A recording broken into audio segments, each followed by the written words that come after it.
Recently, I wrote about getting back into vinyl and music as an interactive experience, the ritual. I feel like it's something that's sorely missed today, and young people are really missing out.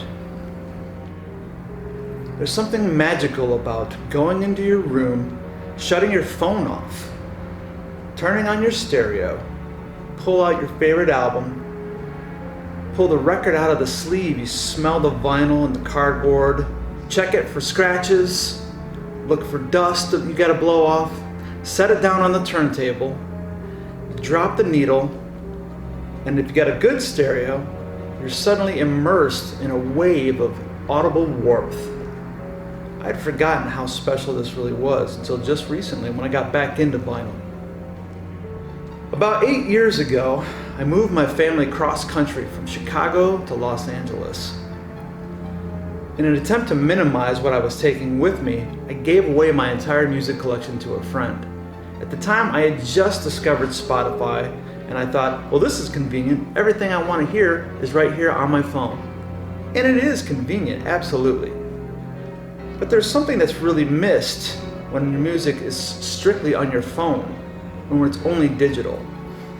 Your music becomes the background for other experiences instead of being an experience itself. There's so much involved in creating an album.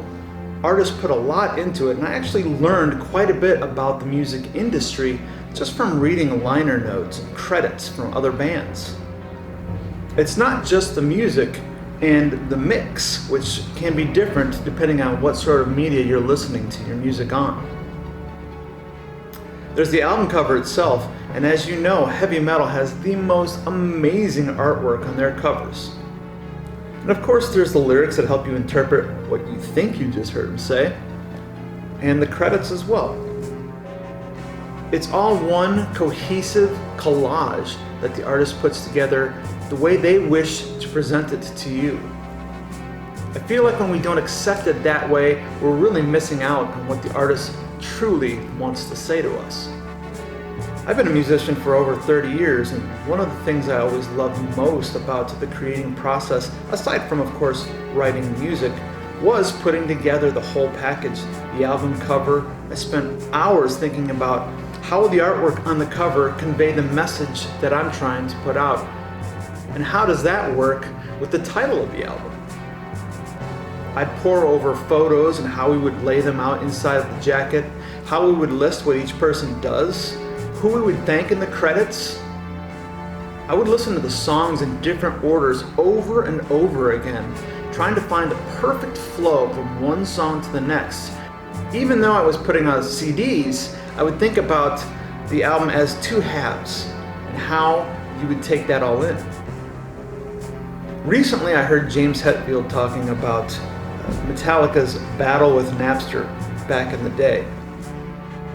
Of course, a lot of people thought that was just about money, and really I can't blame them if it was. Whether you're rich or not, stealing from you is stealing from you. But one of the things James spoke about was that the presentation is part of the art. Think about it in terms of an artist opening an art gallery. They want it open at a specific date, at a specific time. And when you walk in, they want you to see this piece first, then be led down different corridors, seeing other pieces as you go along, lit properly until you get to the final masterpiece. That presentation is something they've spent hours thinking about, trying to get it just right. That's how an album is for a band. Sure, you could download the digital artwork when you get your digital music. But let's be honest, you're probably not really going to look at it. Digital music takes away that experience of giving you an entire presentation. If you want to truly experience what the artist is trying to give to you, I would suggest giving it a shot and going in your room, shutting off the phone, and try it in some sort of physical format. An album, record, a cassette, even a CD. Put everything else away and look at the packaging, read the lyrics, and be immersed in what the artist is trying to offer you. Digital music is never going away, and let's face it, it's very convenient.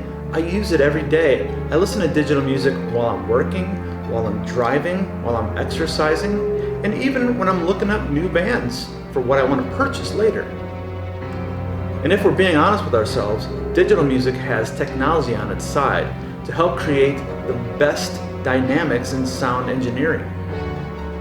But maybe it's the imperfections that make something so perfect. So when an audiophile tells you that listening to music on vinyl is the best, maybe what it is that they're telling you is that it's the best music experience.